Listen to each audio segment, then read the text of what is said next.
Good morning, and welcome to the Community Church of Chapel Hill Unitarian Universalist.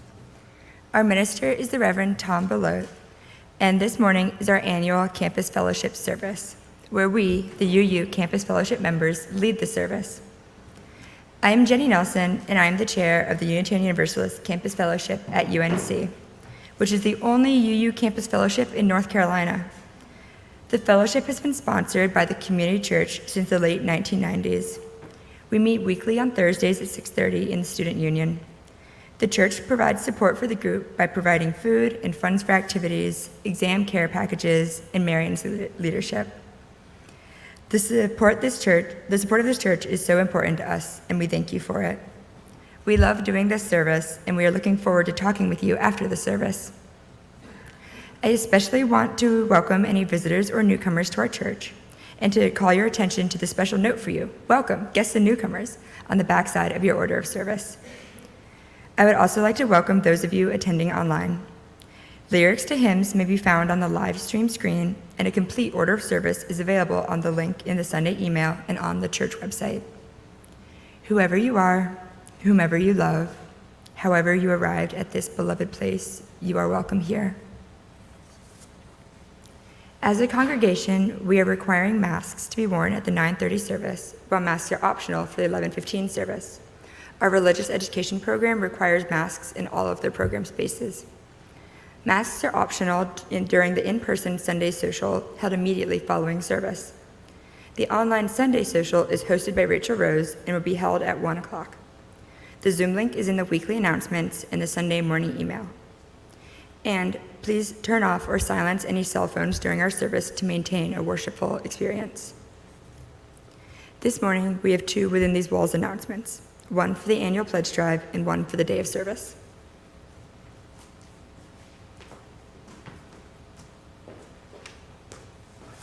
Good morning. I'm Dawn Carter, and I want to talk with you a little bit about gift giving this morning. A few years ago, one Sunday morning, I made arrangements for someone to take care of my then little son so that I could visit the church I'd heard about for a very long time from a former member. That was my first visit here, and I've never looked back. That was also my 50th birthday, and I've long felt that that was the best gift I could have given myself. You've heard others talk during this month around the pledge drive of all the programs we have here. Glenn's multifaceted musical talents, Rachel's always cheery hello and smile, Tom's thought-provoking and often amusing sermons. If anybody has yet found the trick to taking his "we need to rest more" sermon last week, please let me know. All of those programs are deserving of our financial gifts. But I want to focus for a few minutes on the RE program. As someone who did not grow up as a UU, I knew on that fateful birthday of mine that I would need help raising my son with the values and principles I had evolved to at that point in my life, but didn't always have the words for, especially words that a child could relate to and understand. The spirit of this community immediately gripped me and assured me that this was the place for us and that I could trust for my child's religious education. A silver lining of the pandemic, however, was that I got to see that education up front Sunday after Sunday. If you don't know this already, let me let you in on a secret. We have two amazing leaders for our children and youth in Marion and Kat. They pour out thoughtfulness, care, and concern over the children of this community week after week after week. And in contrast to my religious upbringing, they do it in a way that's not just rote teaching about something you must know or believe, but they use stories, activities, real listening to our children, and conversation that brings it alive to 5, 8, 11, and 16-year-olds. That takes a good bit of resources to fund child-appropriate day of service activities that we're going to enjoy next Saturday, teaching our children that it's important to give back to their community. Chalice Camp, the Summer Art Project, Pie Sunday, for which we are all the beneficiaries. The Buddies program that we celebrated just yesterday, and the brilliant idea, in my opinion, of paying our youth staff to help and at the same time allowing them to learn to be leaders in a safe environment. All of these are so deserving of our gifts.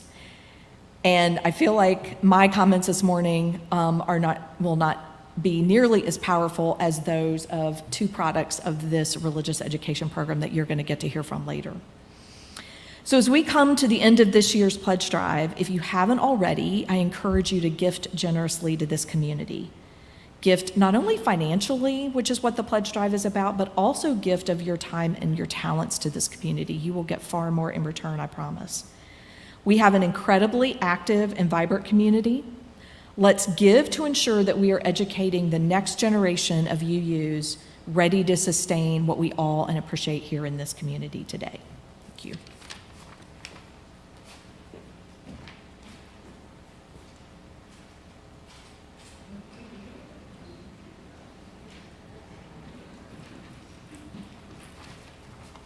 Hello, everybody. Have you heard that the 2023 March Madness Day of Service is next weekend, Saturday, March 4th? And many of the teams are already filled. Yeah, this is going to be a high-energy one this year. I hear there are a few spots left for those that like serving with their teammates and for Habitat for Humanity, Charles House, Carol Woods, and other community partners. And the sign-on is really easy this year. All you have to do is go to the Community Church website, go to the links, and you can sign up there. March 1st, this Wednesday, is the last day for sign-up. So don't miss out on the service project that makes your heart bounce. Once you do that, one of the March Madness referees will contact you about signing up for the kickoff breakfast and the Lunch Madness potluck. You can also stop by our table during Sunday social between services to learn about the rules of the day. So sign up and help us make a slam dunk.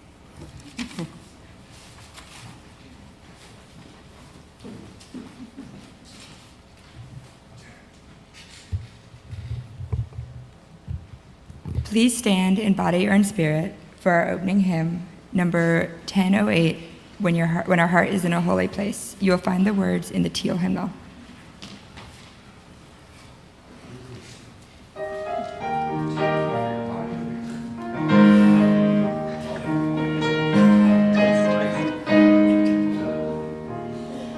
When our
Good morning. I'm Marion Hirsch, and I am the Director of Lifespan Religious Education here at the Community Church, and one of my great joys and honor in life is to share the leadership of our campus fellowship program with these wonderful young people.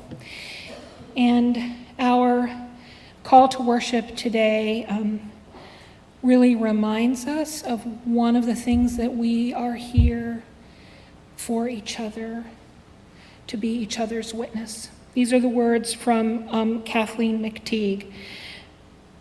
We come together this morning to remind one another to rest for a moment on the forming edge of our lives, to resist the headlong tumble into the next moment, until we claim for ourselves awareness and gratitude, taking the time to look into one another's faces, to see their communion, the reflection of our own eyes. This house of laughter, silence, hope, and memory is hallowed by our presence together.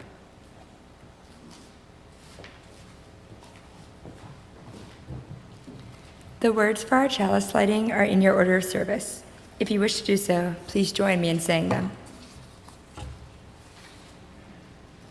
May the flame here lit be to us a symbol of the torch that is passed from hand to hand and life to life, of caring and concern and the passion for involvement which have marked the people of our liberal faith for many generations.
Each week, we hold a time in our worship service for the sharing of significant joys and sorrows.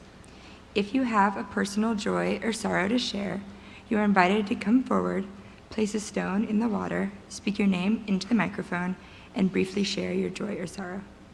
Let us enter into this time of tenderness and trust.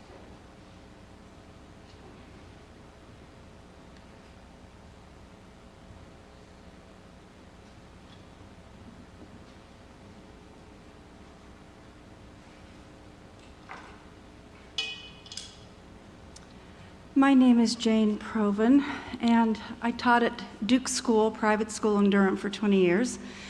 And our community is grieving deeply for the sudden loss of a 26-year-old young man, Zeke Tulsky. He was a child when I was teaching way back. I'd never had him, but his family was very involved in Duke School. His mom was chair of the board, a beautiful family. He had an older brother.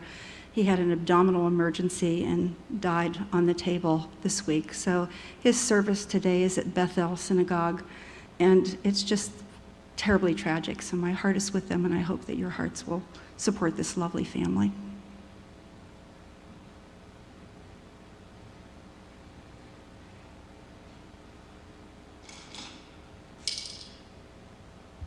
Hi, my name's Kathy Hodges, and last week I dropped to drop a stone because we voted to ordain my daughter Carter Smith in May. But she's kind of a little ahead of the game, and she has been called to be a part-time minister at Westside Unitarian Universalist Church in Seattle, and she starts next week.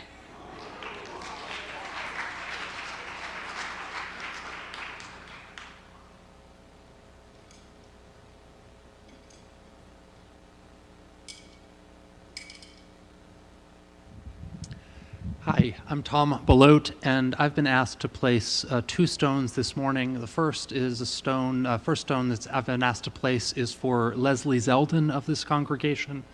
Leslie's partner, Thomas Fletcher, had a seizure last night and has been admitted to the hospital, and Leslie sent me a note asking me to share that, and she'd appreciate your prayers and concerns and well wishes. The second stone that I place is for Susan Lindholm, a member of our congregation.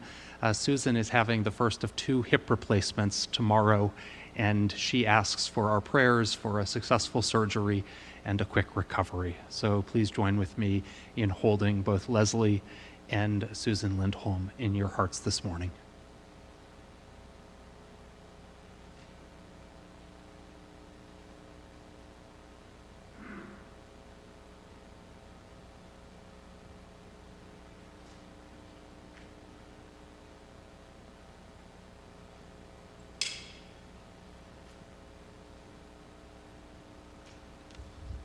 I'm Dick Weston, member of this church for many years, and a retired Unitarian Universalist minister for how many years? 56 years? Something like that?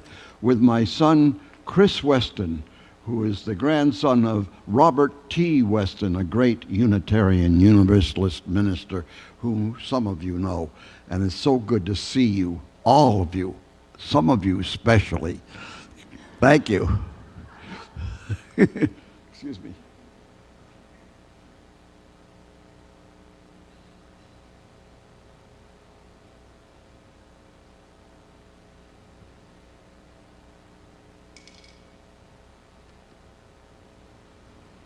I place this last stone for any joys and sorrows this morning that were unspoken but are no less real.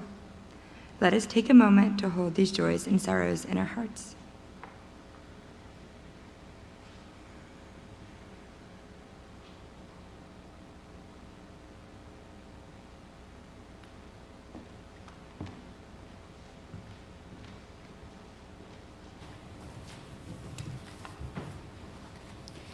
To be is to be perceived.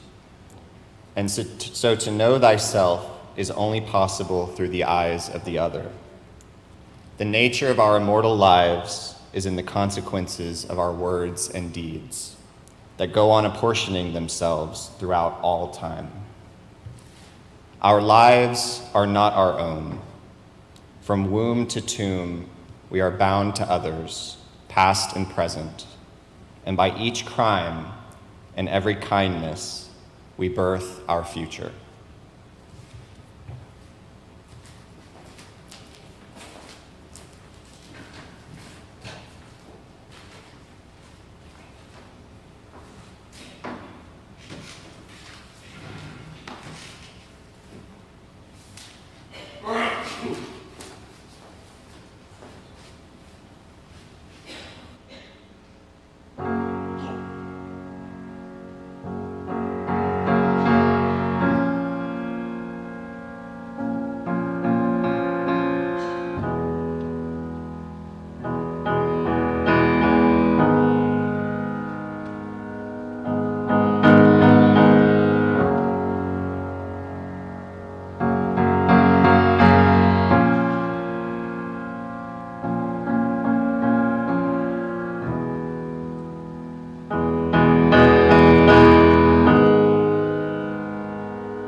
Our reading for today is Beyond Borders by Rick Hoyt.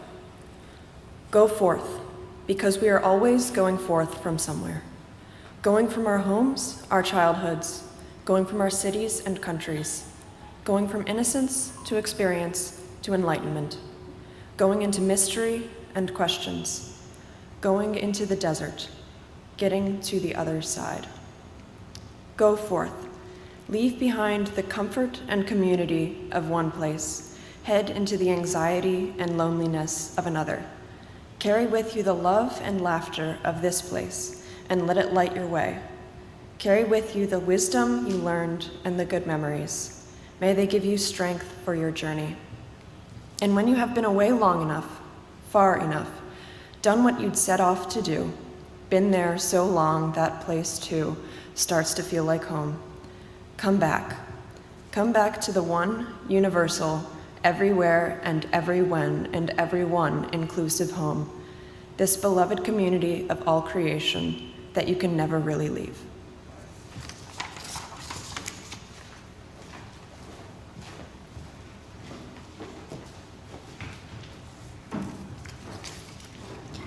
Freely have we received gifts that minister to our needs of body and spirit. Gladly, we bring to our church and its wide concerns a portion of this bounty. If you wish to donate online, there is a QR code on the back of the order of service, and there is information on the church's website. We will now receive the morning offering. Hello, everyone. My name's Eden. Some of y'all might remember me. If you don't, you will. I grew up here in this church and community, and I've spent the last decade down in New Orleans. I wrote this song a couple years ago about how strange it is each time I come back to see the change in the land and the city and the people, and time waits for none of us.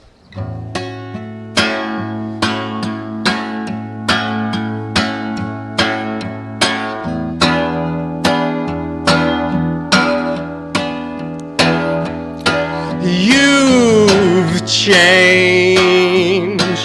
I can't even recognize you now. Not that it would matter anyway. Please don't try and ask me why or how. I've spent too much time on yesterday.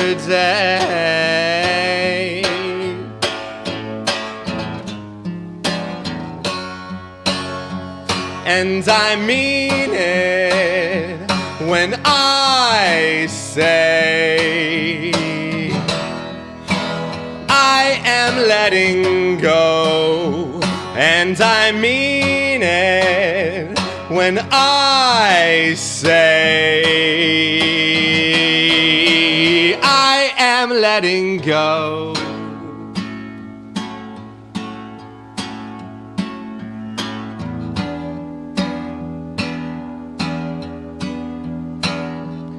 Your heart no longer resides within your chest.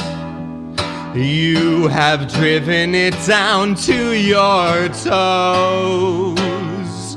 Many people think that's for the best, but I suppose I'm one of those who knows. Once it's gone completely, will you rest? Or will you simply be a shell that grows? You don't have to change at my best, 'cause I've got other places I can go.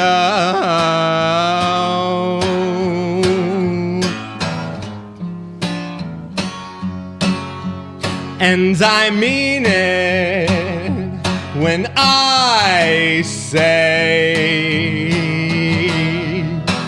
I am letting go. And I mean it when I say I am letting go. And I mean it when I say I am letting go. And I mean it when I say I am letting go.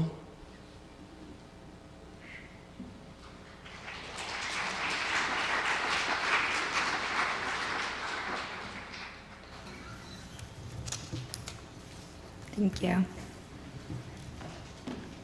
If you are lucky, you are blessed with many families in your life. The families you are born into, the families you create, the families you are given, and the families you make. Each family teaches you something about who you are. My families have taught me how to care and provide. My families have taught me about values and responsibilities, to be kind and to be respectful, to help those less fortunate. My families have taught me how to react, what's acceptable and what's not. One of the most important families in my life has been my church family. Being a UU is integral to who I am. It defines what I believe about life and people. It defines how I think the world should be. It defines how I behave and what I want to do with my life. Growing up in this church has shaped me into a more kind, patient, and loving person. Nearly 10 years ago, I stood in front of this congregation and shared my coming-of-age credo about what I believe. It included the sentence, "I am certain that the 7 principles and the lessons I have learned from being raised in this church will stay with me the rest of my life."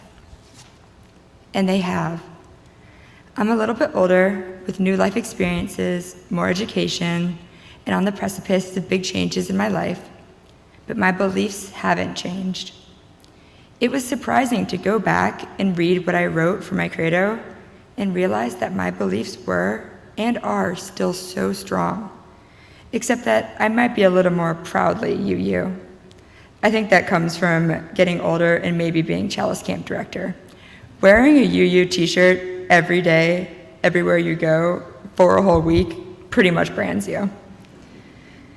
But I also think that my beliefs have stayed strong because this church gives me a safe space to try out different beliefs and different versions of myself. Here is where I worked to put all the pieces together into the person I fully want to be someday. What do I believe? What do I want to do? Who do I want to be? This church community has shown me that it is always okay to just be yourself and to believe in what you know to be true. Each experience in this community and each person I meet through the campus fellowship has been an opportunity to learn and grow. There have been up and downs, like a pandemic that completely changed all of my plans for campus fellowship, year after year after year. But each challenge has given me a chance to create something new, maybe something better, knowing that I would be supported in whatever new ideas I tried. The church has always been a second home for me, a place where I know I never need to be afraid to try. So many of you have taken the time to give me meaningful life advice or just taken a moment to check in with me. You all have celebrated and congratulated the best moments of my life, and you have supported me through the toughest ones. That's what growing up in this church and being a UU is all about for me. A church community, a church family. As I look to graduation, I know that the church helped me realize that being an educator was my calling. I was mentored through being an RE teacher, a Chalice camp director, and chair of the UNC campus fellowship. I believe that working as a teacher provides opportunities to share the values of our church and faith. And while I am still figuring out how to actually create these strong and supportive families, like my UU one, what has become clear to me is that I want to create school communities that let students become who they are in the same safe and welcoming spaces that the church provided for me. I will try to honor each person's worth by being inclusive and welcoming. I will try to listen and educate and share what is unique in themselves and the world. I will try to make sure that everyone's voice is heard and provide opportunities to put thoughts into action. I know that the UU principles will be the good values to guide me in my life and in my work. So thank you to this church and to the campus fellowship for all you have given me as I expand my world beyond these beloved spaces. Growing up in this UU church family has been a blessing and one that I'm eternally grateful for. Thank you.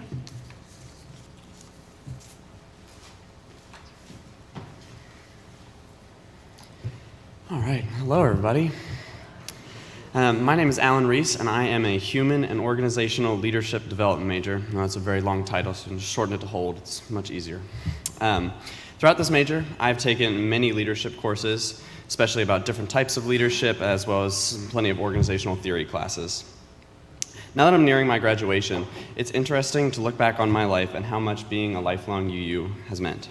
I've grown so much throughout my time at this church, and I would like to take you back through that journey. For those of you who knew me when I was younger, you know that I started out at the church clinging on to my mother and not wanting to leave her. She's currently over in Owl teaching there, so obviously I'm a ways away from her now. But I'm not kidding, like when I was 3, I was just like on her leg like this, would not leave her. Since then, though, I've been a part of multiple ministry teams, been a part of Sunday morning childcare, youth staff for many years, and I'm much more independent. I don't remember much about my early years, but I can speak to the growth beginning when I started working on the youth staff. So I started working as a childcare provider as soon as I could, which would have been about 14-ish. I was still a young, headstrong kid who ran around in athletic clothes no matter where I went. It was all the time. Didn't matter what time, where I was. I realized I loved working with kids while working at the church and decided to start working at the Chapel of Carbo YMCA. I have since been working with kids for nearly 9 years. While working here and at the YMCA, I started to become a great deal more professional because I realized that I was working in places that I needed to present myself maybe a bit better than just some polyester madman.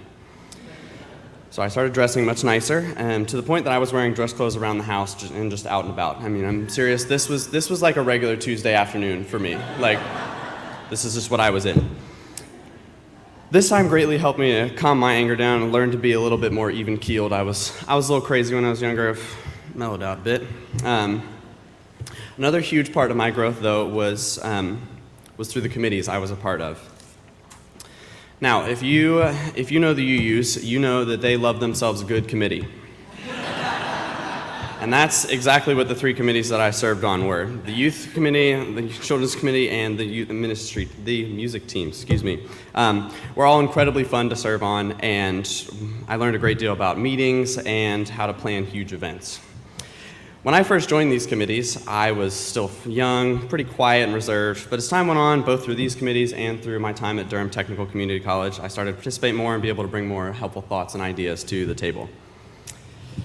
Now, some of you may have been to it. I ran a large event, and I've been running it for a while with the youth ministry team, a large event called Fishbowl.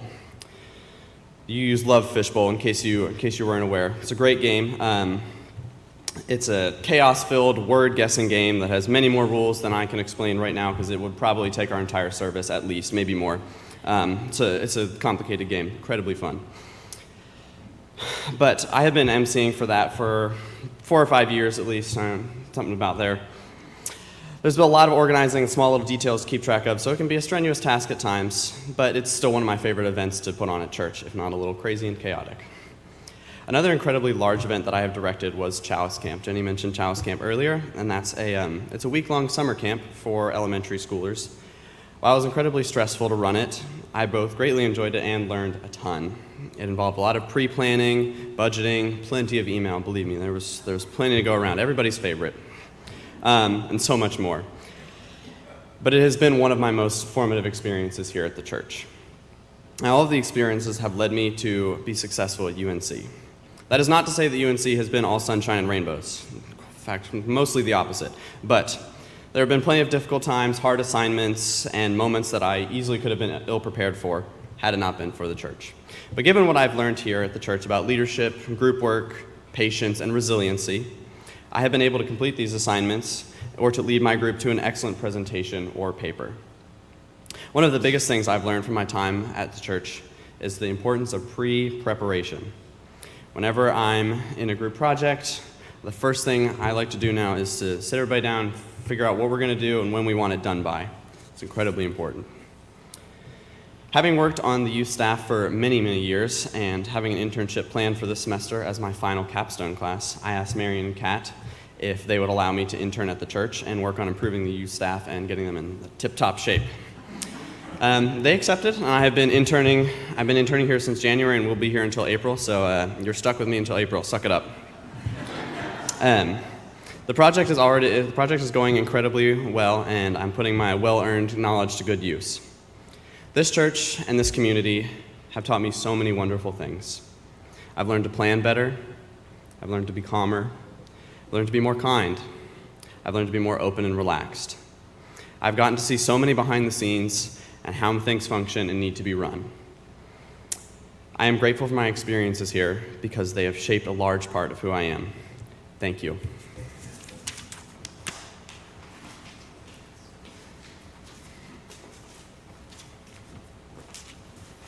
Hey, y'all. My name's Trey, and I'm a PhD student in Hispanic linguistics here at UNC. I'm also the treasurer of the Campus Fellowship Group. I've been involved in Unitarian Universalism since 2015 when I started going to the UU Fellowship in Boone, North Carolina.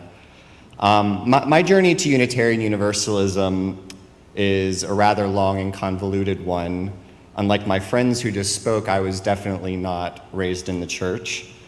I was raised in Charleston, South Carolina, in a fundamentalist Christian group where some families didn't allow their girls to wear pants or cut their hair, and worst of all, the ankle-length denim dresses that they forced them to wear.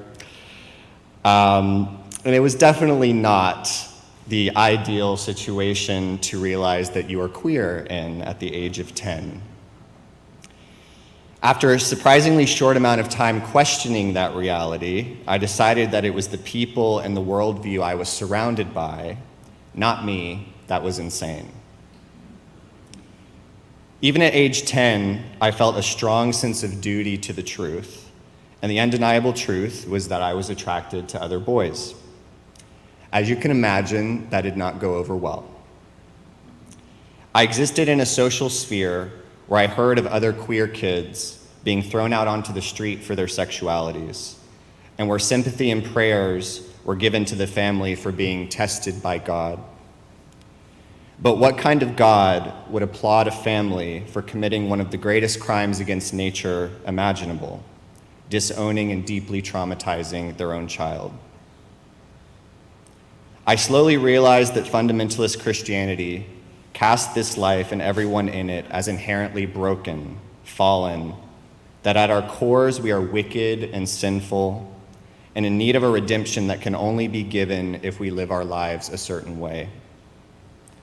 I wondered what kind of world those sorts of ideas would bring into existence. Sorry, I lost my place. It wasn't until I was an adult that I realized that creating a world with those sorts of ideas was the point. Because fundamentalist Christianity at its core is a political movement dressed in the clothes of a religious one. I attended revivals and conferences as a preteen that talked about the fight for the soul of our nation and joining the army of Christ. They called Obama, who was running for president at the time, the Antichrist, and somehow, confusingly, a Muslim. Not sure how that worked. So as a teen, I shut myself off from my parents and my church, certain that whatever the ultimate truth of the universe was, Christian nationalism it was not. I then discovered the writing of Thomas Paine and Thomas Jefferson, early American rationalists who questioned the Christian dogma of their time. It was Paine who said that my own mind is my church, which obviously resonated with my own experience of coming to know the truth of my sexuality. But as I matured into adulthood, purely rationalist, atheist thinking began to clash with my sense of wonder for the inconceivable vastness of the universe, for the richness and mystery of our own internal worlds, for our neurobiological need for connection.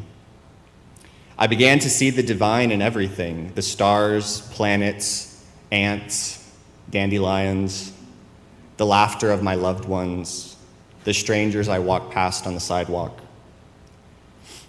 I began to see how our culture and economic system separate us from one another, feed us inadequacy, and then sell us the cure.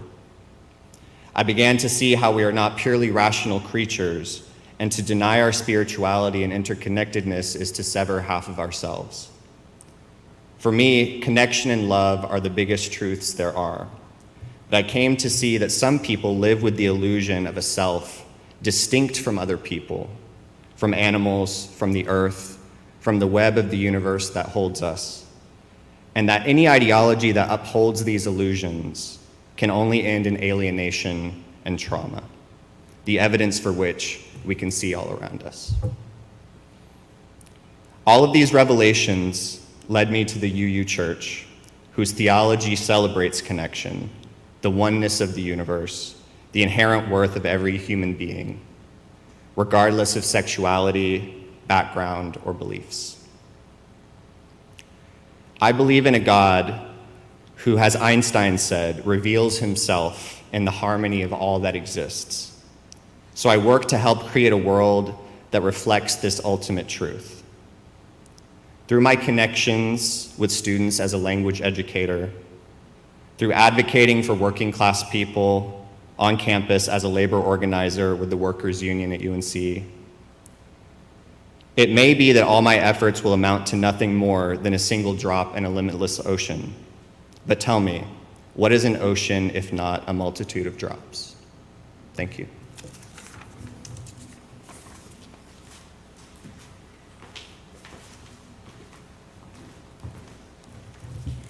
Please stand in body or in spirit for the remainder of the service. Our closing hymn, number 1064, Blue Boat Home. You will find the words in the teal hymnal.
Come to us as Someday by Margaret Williams Braxton. Once upon a time I was, now I am, someday I will become. Once there was, and now there is, soon there will be. And someday there surely shall be. Once upon a time we were, now we are, and someday we shall surely become. Amen. Let's thank all of those who contributed to making this service worshipful this morning.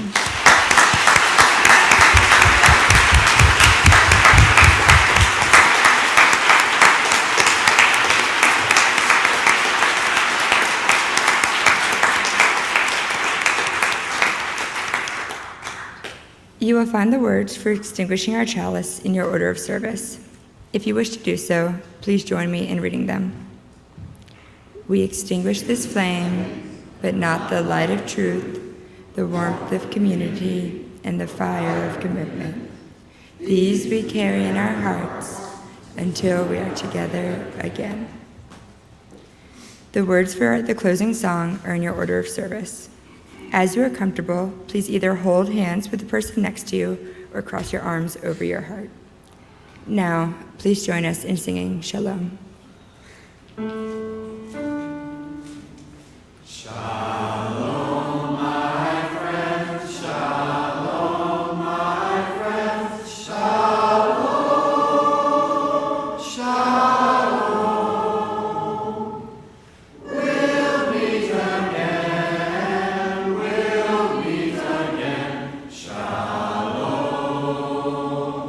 shalom.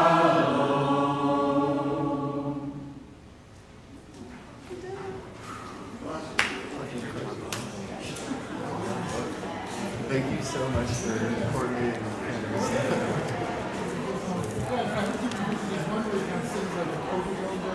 Yeah, I didn't have the balls.